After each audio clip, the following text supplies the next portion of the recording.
The alarm screamed through the small cargo ship. Red lights flashed across every wall and ceiling. Taewon Kim gripped the pilot's chair as his vessel shook violently. Something was very wrong with the engines. "Hana, what's happening back there?" He shouted into the communication system. Hana Park's voice came back, tight with worry. "The main engine just died. I mean, completely dead. And the backup system is failing too. We have maybe 10 minutes before we lose all power." Taewon felt his stomach drop. They were in the middle of nowhere, floating in a dangerous asteroid field far from any major space route. His ship, the Morning Star, was small and old. It carried medical supplies to a human colony on the edge of known space. The job paid poorly, which was why bigger ships never took this route. "Can you fix it?" Taewon asked, though he already knew the answer. "Not out here. We need a proper repair station. This is major damage, Taewon. Something burned out in the core systems." Taewon looked at his screens. The nearest station was 3 days away at normal speed. They would never make it.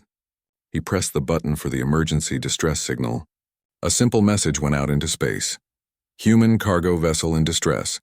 Engine failure. Need immediate assistance." Hours passed. Taewon and Hana sat in the dark, cold cabin. They had shut down everything except life support to save power. 3 ships had passed through the area. All 3 had ignored their distress call. "Why won't anyone help?" Hana asked quietly. She was wrapped in a thermal blanket, her breath making small clouds in the cold air. "We're human," Taewon said bitterly. "We're nobody important. And this route doesn't make money. Why would anyone waste time helping us?" Hana was his oldest friend. They had grown up together in the same colony. When Taewon bought this old cargo ship, she had volunteered to be his engineer. Now he worried he had led her to her death in the cold darkness of space. "I'm sorry," he said. "Don't be stupid," Hana replied. "We're not dead yet." Another hour passed. Then the ship's computer made a sound. Another vessel was approaching. Taewon pulled up the identification scanner. "It's a Chitauri ship," he said, surprised. "A big one." The Chitauri were insect-like aliens. They had hard shells, multiple arms, and faces that humans found disturbing. But more importantly, the Chitauri were famous merchants. They cared about profit more than anything else. They had a saying in their language that translated to, "Charity is the hobby of fools." "They won't help us," Hana said. "Everyone knows Chitauri only care about money." The communication system crackled to life. A scratchy, clicking voice spoke in Galactic Common Language. "Human vessel Morning Star. This is Merchant Captain Vexithera. I have received your distress signal." Taewon grabbed the communication device. Yes, we need help. Our engines are dead. We're stranded." Silence for a moment. Then Vexithera spoke again. "I see. What payment can you offer for rescue and repair?" Taewon's heart sank. He looked at Hana. They both knew the answer. We can't pay much. We're carrying medical supplies. Our profit margin is very small." More silence. Taewon could hear clicking sounds in the background. Vexithara was probably calculating whether they were worth saving. "We have about 2,000 credits," Taewon said desperately. "And the cargo is worth maybe 8,000, but we can't sell it. People are waiting for those medicines. 2,000 credits would not even cover the fuel I would burn to help you," Vexithara said flatly. "Please," Hana said, leaning toward the communication device. "We'll die out here." The silence stretched on. Taewon closed his eyes. This was it.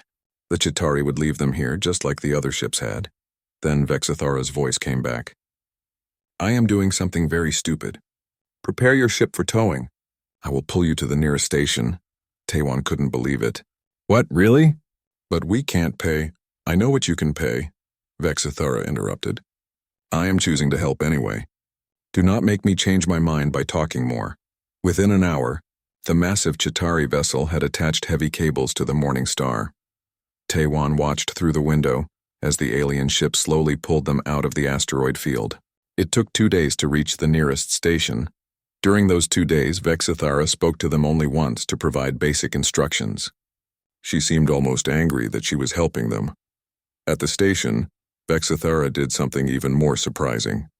She paid for the engine repairs herself. The cost was enormous, nearly 15,000 credits. When the repairs were done, she refused to let Taewon see the bill. "Why are you doing this?" Taewon asked when he finally met Vexithara face to face at the station. She was tall, with a dark green shell and 4 arms. Her large, multifaceted eyes watched him without any expression he could read. "I do not know. Vexthara said honestly. My people will think I am foolish. Perhaps I am curious. You humans are strange creatures. Consider this an investment. Perhaps one day this debt will be worth something. I will pay you back, Taiwan promised. I don't know how or when, but I will. Humans don't forget kindness. Vexthara made a clicking sound that might have been laughter. Do not make promises you cannot keep, small human. We will likely never meet again. The galaxy is very large. Before Vexthara could leave, her ship developed a small problem. A computer system malfunctioned. Hana, who was skilled with many types of technology, offered to look at it. I know Chitauri systems, she said. I studied them in training. Please let me help. Vexthara allowed it, though she seemed skeptical. Hana worked for 6 hours straight, crawling through the Chitauri ship's complex computer network. Finally, she found the problem. A corrupted data node that was causing cascade failures. She replaced it and reconfigured the system. Your computer should work perfectly now, Hana said, tired but proud. Vexthara tested the system. Everything worked smoothly. You have skill, she admitted. This is barely adequate repayment for my assistance.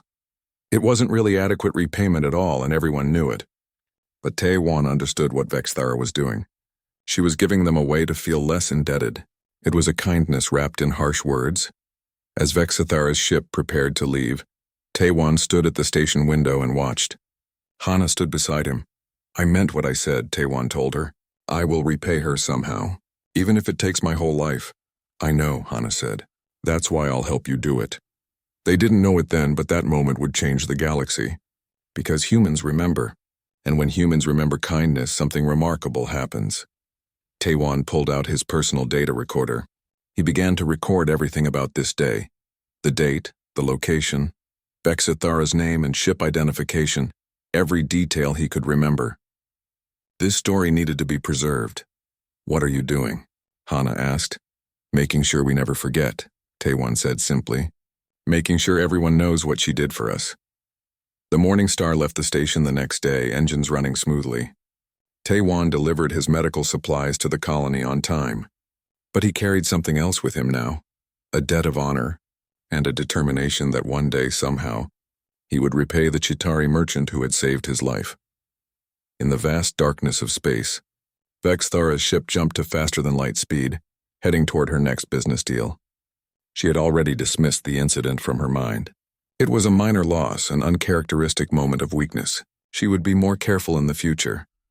She had no idea that she had just planted a seed that would grow into something far larger than she could imagine, because she had helped a human, and humans never ever forget.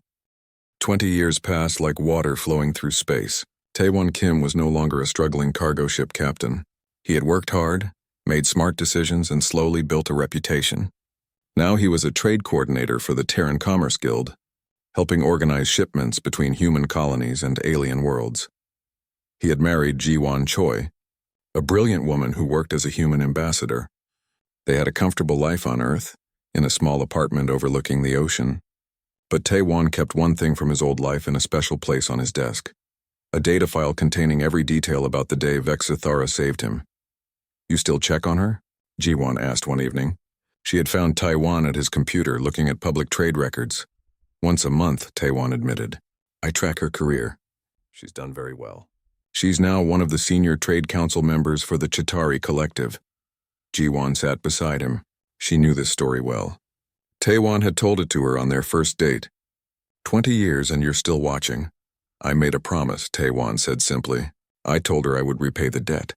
I just need to find the right way. She probably doesn't even remember you, Ji-Won said gently. Maybe. But I remember her. That has to count for something. Taewon wasn't the only human who remembered. He had shared the story everywhere he went. He told it to other ship captains, to merchants, to students at the Navigation Academy. Hana had done the same. The story of the Chitauri merchant who helped when no one else would had spread through human space like wildfire. There was something about the story that touched humans deeply. In a galaxy where most species saw them as weak and unimportant, one alien had chosen kindness over profit. Children learned about Vexthara in schools. The story was told in bars where spacers gathered. It became part of human culture. Meanwhile, the galaxy was changing. Humanity was growing, but quietly. Human colonies spread to new worlds. Human ships traveled farther. Human diplomats built relationships with dozens of species. Other aliens saw this but didn't worry. Humans were pleasant enough, but they had no great military power.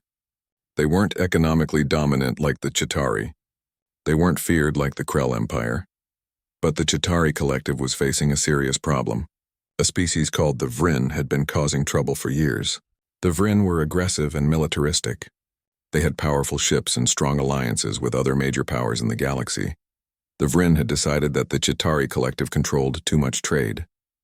Slowly, carefully, they began to strangle Chitauri business. They convinced other species to boycott Chitauri merchants. They blocked important trade routes. They made it illegal for Vryn-allied worlds to do business with the Chitauri. The Chitauri government tried to negotiate. They offered better prices, more favorable terms. Nothing worked. The Vryn didn't want negotiation. They wanted the Chitauri to become weak and dependent. Vexthara sat in the council chamber on the Chitauri homeworld. Around her, other council members discussed the crisis. The numbers were bad and getting worse. In 20 years, maybe less, the Chitauri economy would collapse completely. We must consider military action, one council member clicked. Impossible, another responded. The Vryn have 3 times our military strength, and their allies would join them. We would be destroyed. Then what do we do? Accept slow death? The council had no good answers. They were trapped in an economic war they couldn't win, and a military conflict they couldn't fight. After the meeting, Vexthara returned to her personal office. She reviewed the situation from every angle. The Chitauri were known for being smart business people, but this problem had no business solution. They needed help. They needed allies. But who would help the Chitauri? They had spent centuries being cold and transactional with every species they met. They had no real friends in the galaxy, only business partners. And business partners abandoned you when things went bad. A message appeared on her communication system. It was marked as coming from the Terran Diplomatic Corps. Vexthara almost deleted it without reading. Humans were minor players in galactic politics. What could they possibly want? But something made her open the message. It was short and simple. Dear Council Member Vexthara, my name is Taewon Kim. We met 20 years ago when you saved my ship. I have been following the situation with the Vryn. If the Chitauri collective is interested in assistance, humanity would like to help. Please respond if you wish to discuss this matter. Vexthara stared at the message for a long time. Taewon Kim. She had to search her personal records to remember the incident. Yes, there it was. A small human cargo ship engine failure stranded in an asteroid field. She had helped them for reasons she still didn't fully understand. She had paid for repairs. It had been expensive and foolish, and now, 20 years later, this human was offering help. Vexthara clicked her mandibles in confusion. Humans were strange, she had always thought so. But this was beyond strange.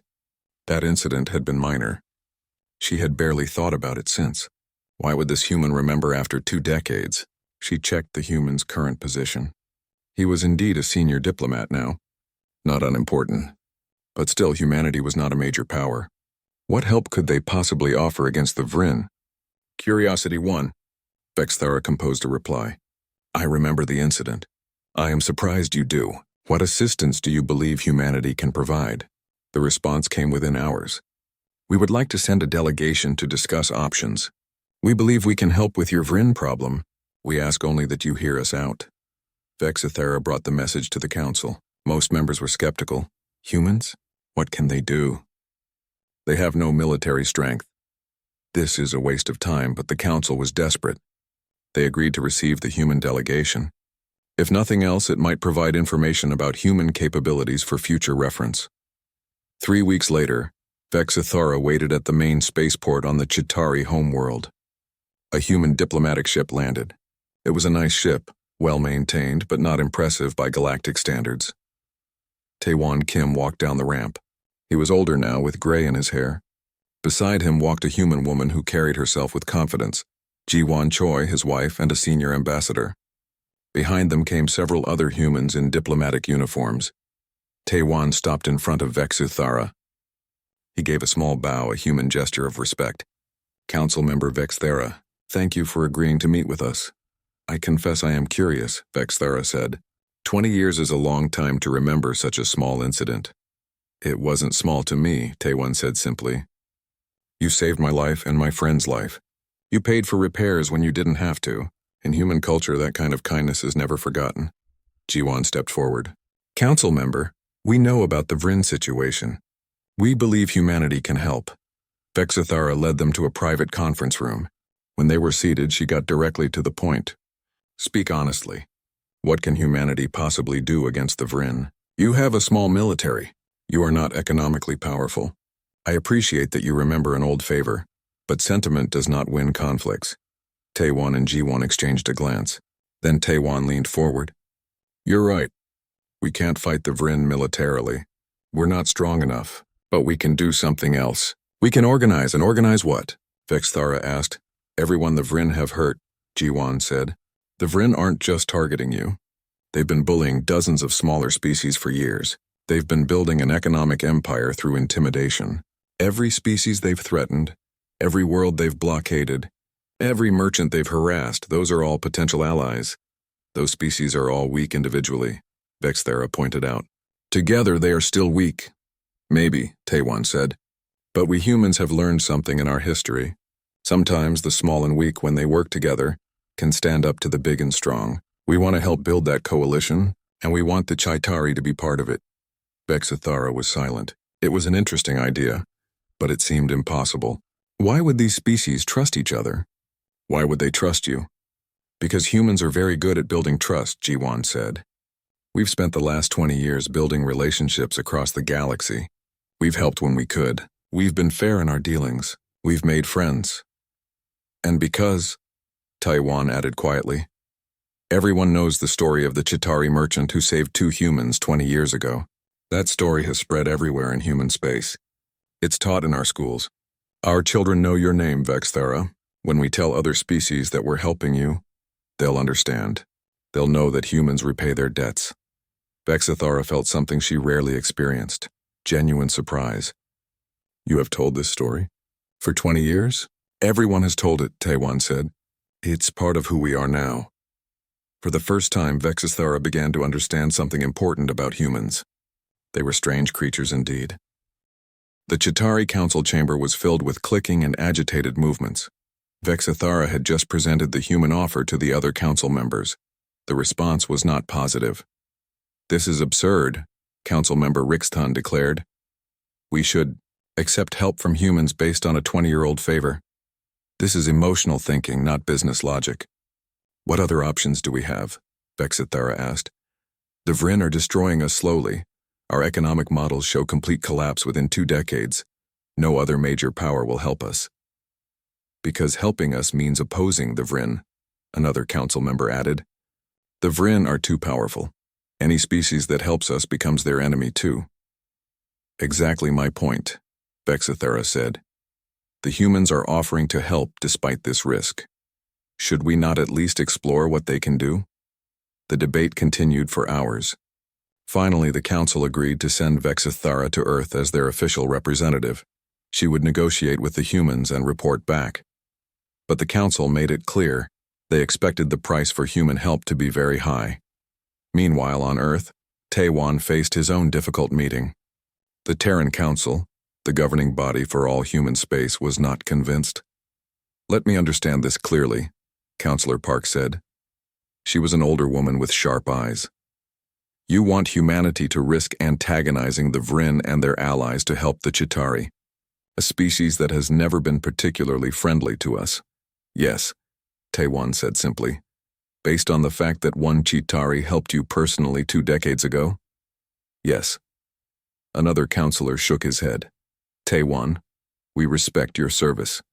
But this is a significant decision. The Vryn have powerful friends. If we help the Chitauri, we make enemies. Jiwon stood up. She had been sitting quietly, but now she spoke with passion.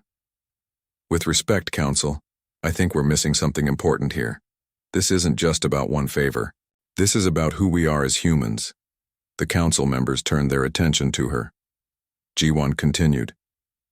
Every species in this galaxy sees kindness as weakness. They see debts as chains to escape. They see loyalty as foolishness. But we humans are different.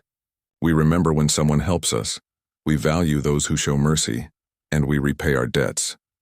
That's a beautiful sentiment, Councillor Park said. But it's not practical policy, isn't it? Jiwan challenged. Think about what message we send if we ignore this debt. We tell every species in the galaxy that human gratitude means nothing, that our promises are empty, that helping a human is worthless because we'll forget about it when it's inconvenient. She looked around the room. But if we help the Chitauri now, we send a different message. We show the galaxy that humans remember, that helping a human even once, even 20 years ago matters. We become the species that repays its debts, no matter the cost. The room was silent. Another counselor, a younger man named Lee, spoke up. Ambassador Choi makes a good point. We've been trying to build our reputation in the galaxy for decades. This could define us. Or destroy us, someone else muttered. Taewan stood beside his wife. I understand the risk, but I also know this. Vexithara didn't have to help us. She gained nothing from it. She lost money. Her own people probably criticized her. But she did it anyway. And now she needs help. How can we call ourselves honorable if we turn away? The debate went on for 2 more days. Finally, the Terran Council reached a decision. They would help the Chitauri, but on one condition. The Chitauri had to formally request assistance. This wasn't about humans imposing themselves. It was about answering a call for help. When Vexthara's ship arrived at Earth, Taiwan met her at the spaceport personally. She emerged from her vessel expecting formal negotiations in a government building. Instead, Taiwan greeted her warmly and led her to a simple outdoor garden. This is irregular, Vexithara said. Should we not meet in an official location? We will, Taiwan assured her. But first I wanted to talk to you as the person you helped, not as a diplomat. They sat on a bench overlooking a lake. Earth's sun was setting, painting the sky in colors that Vexithara found strange but beautiful. 20 years ago you saved my ship and my crew, Taiwan began.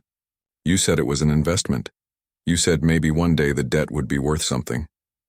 I remember, Vexithara said. I was being sarcastic. I did not actually expect repayment. I know, but humans are strange creatures. Taiwan smiled. We take promises seriously, even sarcastic ones, especially sarcastic ones made while doing something kind. He pulled out a data pad and showed her something. It was a school textbook used in human education systems. There was a whole chapter about the incident, about the Chitauri merchant who helped when no one else would. Your name is known to every human child, Taiwan said. You're part of our stories now, part of our culture. When you helped me, you helped all of us, in a way. You showed us that kindness exists in the galaxy. Vexthara felt something unfamiliar. It might have been emotion, though Chitauri didn't experience feelings the same way humans did. This is unexpected. The Terran Council has agreed to help you, Taiwan continued. Not because we want something in return. Not because we're looking for an advantage, but because you helped us once, and that matters. That's what it means to be human. The formal negotiations began the next day. Vexithara expected the humans to demand payment, favorable trade agreements, or political concessions. Instead, they presented a detailed plan for countering the Vrin's economic blockade. Jiwan led the presentation. We've been studying the Vrin situation for months. We believe the key is not to fight them directly, but to undermine their coalition. She displayed a map of the galaxy showing Vrin influence. The Vrin have built their power by intimidating smaller species. They've made dozens of enemies. Our plan is to unite those enemies into a defensive economic coalition. We've tried forming alliances before, Vexithara said. Other species are too afraid of the Vrin. They're afraid because they're alone, another human diplomat said. His name was Young-Soo Park, and he was head of something called the Economic Warfare Division. But if we can show them they're not alone, that changes everything. Young-Soo explained the strategy. Humans would serve as coordinators and intelligence gatherers. They would identify every species the Vrin had hurt or threatened. They would help these species communicate and coordinate. They would share economic data showing Vrin vulnerabilities. We can't beat the Vryn militarily, Young-Soo admitted, but we can make their economic blockade too expensive to maintain. We can turn their tactics against them. Admiral Dong-Hyun Lee spoke next. He was commander of the Terran Defense Fleet. Our military role will be limited but important. We'll escort Chitauri merchant ships through disputed space. We won't fire unless fired upon, but our presence will force the Vryn to make a choice, back down or attack human ships. They would declare war on humanity, Vexithara said. Maybe, the Admiral replied. But we don't think they will. The Vryn are bullies. They pick on targets they think are weak and alone. They don't know much about human military capabilities. Our ships might be small, but they're advanced. The Vryn won't risk a war with an unknown enemy when they can simply back down. Vexithara studied the plan carefully. It was clever. It avoided direct confrontation while still applying pressure. It used humanity's strengths, organization, coordination, and diplomacy, rather than trying to match Vryn military power. This could work, she admitted. But why? Would other species trust humans to coordinate this coalition? Because we have no territorial ambitions, Jiwan said. Because we've spent 20 years building genuine relationships. Because we're not asking to lead. We're offering to serve. And because everyone who knows humans understands that we're doing this to repay a debt. That makes our motivations clear and trustworthy. You would risk war for us, Vexithara said slowly. For one small favor from 20 years ago. Yes, Taewon said. That's exactly what we would do. Vexithara returned to the Chitauri home world with the human proposal. The council was skeptical but desperate. They agreed to formally request human assistance. Within weeks, humanity began its campaign. Human diplomats reached out to dozens of species. Human intelligence officers gathered data on Vryn economic activities. Human military ships began organizing into escort groups. The galaxy watched with fascination and confusion. What were these humans doing? Why were they risking so much for the Chitauri? A Vryn ambassador named Krelsik confronted Taiwan at a neutral space station. The Vryn was tall and intimidating, with armored skin and sharp claws. You are making a mistake, human, Krelsik said. The Chitauri are not worth this risk. They care nothing for you. Taiwan looked up at the much larger alien calmly. You're right. The Chitauri as a whole don't care about us. But one Chitauri helped us once. One Chitauri showed kindness when no one else would. And that's enough. That's what it means to be human. Krelsik laughed. You would risk your species for such a small thing? It's not a small thing to us, Taiwan replied. Every child in human space knows the story of Vexithara. We teach our children to remember kindness, to repay debts, to honor those who help us. If we abandon the Chitauri now, we abandon who we are. Then you are fools, Krelsik said. Maybe, Taiwan agreed. But we're fools who keep our promises. The news of this conversation spread across the galaxy. The galaxy had never seen anything like what humanity did next. Young-Soo Park sat in a command center on Earth, surrounded by dozens of screens showing economic data from across known space. His team worked around the clock, tracking every Vryn, trade route, every economic partnership, every financial vulnerability. We've identified 43 species that have been economically damaged by Vryn policies, one of his analysts reported. Most are small independent worlds. They have no military power and limited economic influence individually. But together? Young-Soo asked. Together they represent significant trade volume. If they coordinate, they could disrupt Vryn supply chains considerably. Young-Soo smiled. This was exactly what he needed. Send diplomatic teams to each one. Explain what we're doing. Offer to help them organize. The diplomatic outreach began immediately. Human ambassadors traveled to dozens of worlds. The message was always the same. The Vryn have hurt you. They've hurt others too. Together we can stand up to them. Humanity will help coordinate and provide intelligence. We ask nothing in return except your cooperation. Many species were skeptical at first. Why would humans help for free? What was their real agenda? But Ji-Wan and her diplomatic team had an answer. They simply told the story of Vexthara. They explained that humanity was repaying a debt. They showed that human motivation was clear and honorable. "We're not trying to build an empire," Ji-Wan explained to a council of 3 small species. "We're not trying to control you. We're trying to show the galaxy that kindness matters, that helping someone even once creates bonds that last." Slowly, species began to join the coalition. First a handful, then dozens. Human coordination made it possible. Human intelligence showed them where the Vryn were vulnerable. Human honesty convinced them to trust. Meanwhile, Admiral Donghyun Lee prepared the Terran Defense Fleet for its role. His ships weren't large or heavily armed by galactic standards, but they were fast, advanced, and well-trained. "Our job is simple," he told his captains. "We escort Chitauri merchant vessels through disputed space. We don't shoot first. But we don't run away either. We show the Vryn that attacking Chitauri ships means attacking human ships."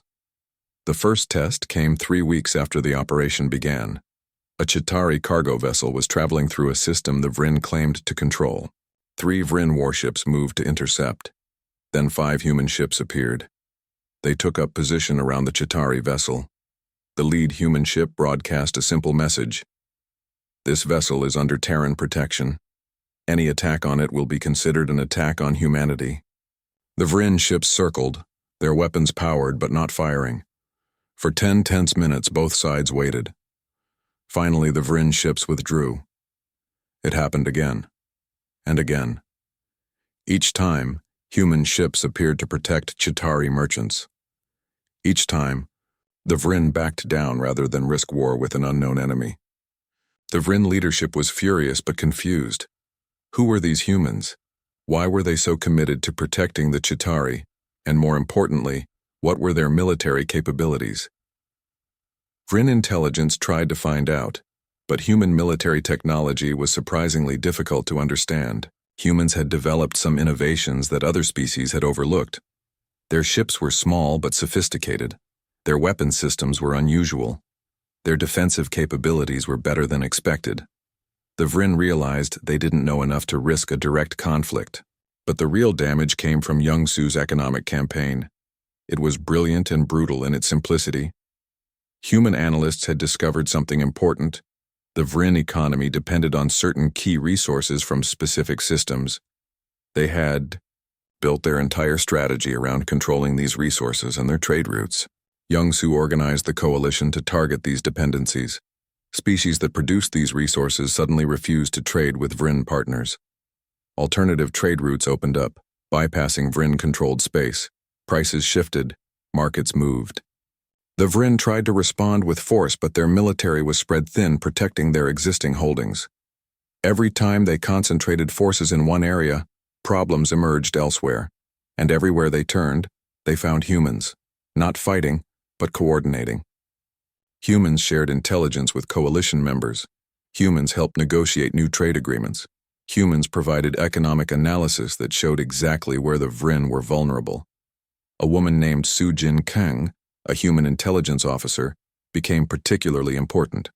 She had spent years studying Vryn society and economics. She understood how they thought, how they made decisions. "The Vryn see themselves as apex predators," she explained to a coalition meeting. "They're used to intimidating smaller species, but they're actually quite risk-averse when facing unknown dangers. They don't like fair fights." She helped develop a strategy of uncertainty. Human ships appeared and disappeared unpredictably. Coalition members used human intelligence to strike at Vryn interests in unexpected ways. The Vryn never knew where the next problem would come from. Within 3 months, the Vryn blockade of Chitauri trade had weakened significantly. Within 6 months, it was starting to collapse. The economic pressure was too great, and the military risk of fighting humanity was too uncertain. At a major galactic gathering, the Vryn ambassador Krelsik confronted Ji-Wan again. This time he was less arrogant. "You have made your point, Ambassador Choi," he said stiffly. "Perhaps we can negotiate a settlement." The Chitauri and the coalition members would welcome negotiations, Ji-Wan replied politely. "But the terms must be fair. No more economic bullying, no more blockades." You ask us to surrender our strategic position. We ask you to trade honestly instead of through intimidation. Is that so unreasonable? Krelsik's eyes narrowed. Why? Why would humanity risk so much for the Chitauri? They are not your friends. They care nothing for you. G1 smiled. I've been asked that question many times now. Let me tell you the story of a young human cargo captain named Taiwan Kim. She told the story of the stranded ship, of Vexithara's unexpected kindness, of the debt that had never been forgotten. Krelsik listened, his expression unreadable. This is all because of one small favor, he asked when she finished. From 20 years ago? Yes, G1 said. That's all it takes. One act of kindness toward a human and we remember forever. We teach it to our children. We build it into our culture. And when the time comes, we repay it with everything we have. Krelsik was silent for a long moment. Then he said something surprising. You have taught me something, Ambassador. I thought I understood all species in this galaxy. But humans, you are different. Dangerously different. Dangerous how? G1 asked. Because you make kindness powerful, Krelsik said. You make mercy strategic. You turn debts into weapons. No other species thinks this way. Perhaps that's why the galaxy needs us, G1 suggested. The negotiations began a week later. The Vryn agreed to end their blockade and their economic intimidation. In exchange, they received fair trade agreements and a promise of non-aggression from the coalition. It wasn't a total victory. The Vryn remained powerful and influential. But they had learned an important lesson. Humans were not a species to ignore or dismiss. On Earth, Taiwan watched the negotiations on a screen. Hana sat beside him. She had remained his friend through all the years, though she now ran her own successful engineering company. We did it, she said quietly. We repaid the debt. We did more than that, Taiwan replied. We showed the galaxy who we are. Admiral Lee's fleet returned home to Celebration. Young Su's team received commendations for their brilliant economic strategy. Human diplomats found themselves suddenly respected and sought after across the galaxy. But the biggest change was in how other species viewed humanity. Before, humans had been seen as pleasant but unremarkable. Now they were seen as something else entirely.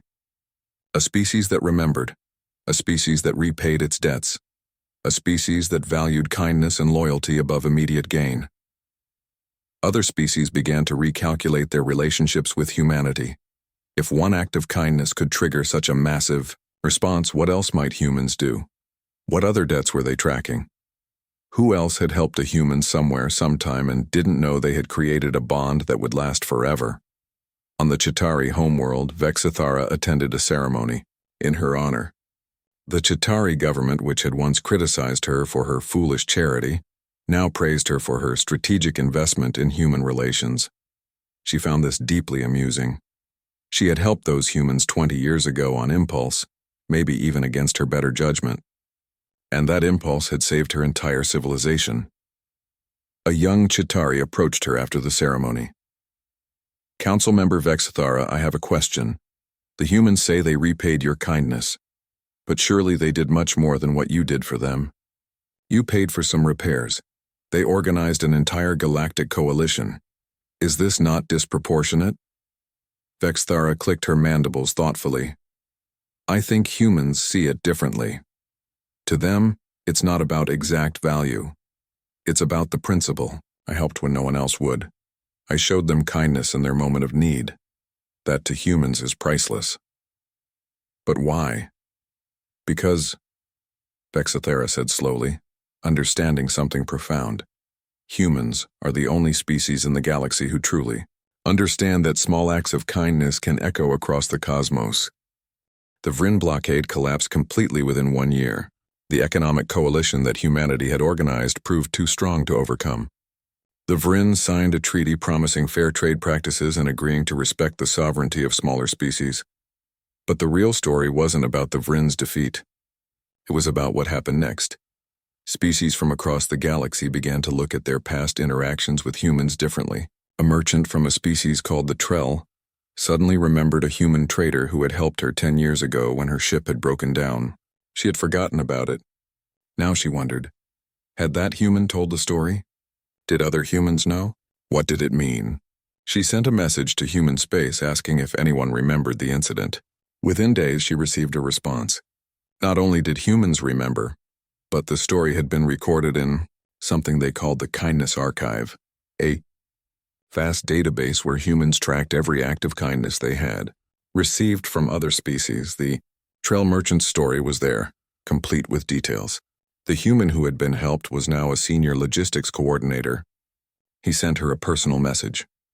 Thank you for your help all those years ago. If you ever need anything, please reach out. Humans don't forget. Stories like this began appearing everywhere. An engineer from the Krell Empire had once shared his lunch with a hungry human student. The student was now a professor who still talked about that kindness in his classes. A diplomat from a minor world had once provided shelter to a group of stranded human travelers. Those travelers had been telling that story for 15 years. The galaxy began to realize something astonishing. Humans had been quietly keeping track of every kindness, every favor, every small act of mercy they had received, and they were preparing to repay all of them. A historian named Bora-Im became fascinated by this phenomenon. She was young, brilliant, and curious about human behavior. She began researching what she called the Vexthara effect. It's not just about one story, she explained in an interview that was broadcast across human space. It's about how we humans process kindness. When someone helps us, we don't just feel grateful in the moment. We carry that gratitude forward. We tell the story. We share it with others. We teach it to our children. And when the opportunity comes to repay it, we act with full force. Her research showed something remarkable. After the Chitauri incident, applications to join human diplomatic and intelligence services had increased by 300%. Young humans wanted to be part of this to help repay debts and build relationships. Human schools added new courses on galactic cultures, focusing on understanding and appreciating other species. Human merchants began offering preferential rates to species that had helped humans in the past. Human scientists shared research freely with species that had been kind to human researchers. It was a complete reorganization of priorities. Other species pursued profit or power or territory. Humans pursued the repayment of debts and the cultivation of relationships. 5 years after the Vryn crisis ended, Vexthara returned to Earth one final time. She was older now, ready to retire from her position on the Chitauri Council, but she had one more thing she needed to understand. Taiwan met her at the same garden where they had talked before. He was older too, with more gray in his hair, but his smile was warm and genuine. Thank you for coming, he said. I wanted to see you one more time before you retire. I have questions, Vexthara said. Questions that have troubled me for 5 years now. Please ask them. They sat together watching Earth's sun set across the lake. Vexthara clicked her mandibles slowly, gathering her thoughts. How did you mobilize your entire species over such a small debt? She asked. I have studied your response. It was not just your government. It was your merchants, your military, your scientists, your children. Everyone participated. How is this possible? Taiwan smiled. Let me show you something. He led her to a nearby school. Classes had ended for the day, but some students remained for activities. Taiwan brought Vexthara to a classroom where a teacher was conducting a history lesson. The teacher, a woman in her 40s, was telling a story to about 20 young children. Vexthara recognized the story. It was about her, about the day she helped the Morning Star. And so, the teacher said, Council member Vexthara paid for the repairs even though it cost her a lot of money. She didn't have to do this. No one would have blamed her for leaving. But she chose kindness over profit. What do we learn from this? A small boy raised his hand. We learned that kindness is valuable, yes. What else? A girl spoke up. We learn that we should help others when we can, even if it's hard. Excellent. And what do we do when someone is kind to us? All the children answered together as if they had memorized it. We remember forever and we find ways to repay it. Vexthara felt something she couldn't quite name. The teacher had spotted them and walked over. Council member Vexthara. What an honor. Children, this is the hero from the story we just discussed. The children crowded around, asking questions, expressing thanks for something that had happened before they were born. They treated Vexithara like a celebrity. After they left the school, Vexithara was quiet for a long time. Finally, she spoke. You didn't just remember. You made it part of your culture. You teach it to every generation. Yes, Taewon said. That's what humans do. When something matters to us, we preserve it. We pass it down. Your kindness isn't just history, it's alive in every human child who learns the story. But why? Why make so much of one small thing? Taewon stopped walking and turned to face her. Because it wasn't a small thing to me and Hana. We would have died out there, cold and alone. You saved us. You gave us our lives back. How can that ever be small? Other species would have forgotten. We're not other species, Taewon said gently. We're human. And humans remember. He took her to one more place, a memorial garden that had been built 5 years earlier. At its center was a beautiful sculpture made of metal and crystal. It showed 2 ships in space, one small and damaged, one large and strong, connected by cables of light.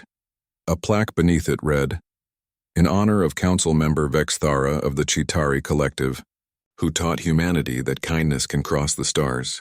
May we always remember and may we always repay. This is for me," Vexithara asked. "For you and for what you represent," Taewon said. "You showed us that even in a cold galaxy, compassion exists. You gave us hope, and you gave us a story that defines us now." Vexthara reached out with one of her forearms and touched the sculpture. "I did not do it to be remembered. I did not do it to gain advantage. I simply did it." "I know," Taewon said. "That's what makes it perfect. You acted from your heart, not from calculation, and that's the kind of kindness humans value most." They stood together in silence for a while. Then Vexthara asked her final question. "What happens now? You have repaid your debt to me. You have done far more than I ever did. Are we finished?" Taewon laughed. "Finished? No, Vexithara. We're just beginning. You're not a debt anymore. You're a friend. And humans value friendship even more than gratitude. I do not understand the difference." "A debt can be paid off," Taewon explained. "But friendship is forever. The Chitauri will always have human support now, not because we owe you, but because we choose to give it. That's what your kindness created, not an obligation but a bond." Vexithara processed this. In Chitauri culture, relationships were transactional. You traded value for value, and when accounts were balanced, the relationship ended. But humans saw it differently. For them, kindness created permanent connections. "Your species is very strange," Vexthara said. "Yes," Taewon agreed cheerfully. "We know." Before Vexithara left Earth for the last time, she met with Jiwon and several other human leaders. They presented her with a gift, a small data crystal. "This contains something we think you should have," Jiwon explained. "It's a complete record of every time your story has been told over the past 25 years. Every classroom lesson, every speech, every conversation. We thought you might want to know how far your kindness has traveled." Vexithara accepted the crystal. Later on her ship, she accessed its contents. There were millions of entries. Millions of times humans had told the story of the Chitari merchant who helped when no one else would. She found videos of children performing plays about the incident. She found songs composed in her honor. She found academic papers analyzing the long-term diplomatic effects. She found personal journals where humans had written about how the story inspired them. One entry particularly struck her. It was from a young human woman who had been going through difficult times. She had written, "Today I learned about Vexithara. If an alien I'll never meet can show such kindness to strangers, then maybe there's hope for all of us. Maybe kindness is the strongest force in the universe. I'm going to try to be like her." Vexithara had to stop reading. Something was happening to her, an emotional response that Chitari rarely experienced. She had helped 2 humans 25 years ago. She had expected nothing. She had received everything. Back on Earth, Bo-Ra-Im published her comprehensive study. She called it the Vexthara Doctrine, How One Act of Mercy Changed Galactic Politics. In her conclusion, she wrote, "Humanity has discovered something that other species have overlooked. Kindness is not weakness.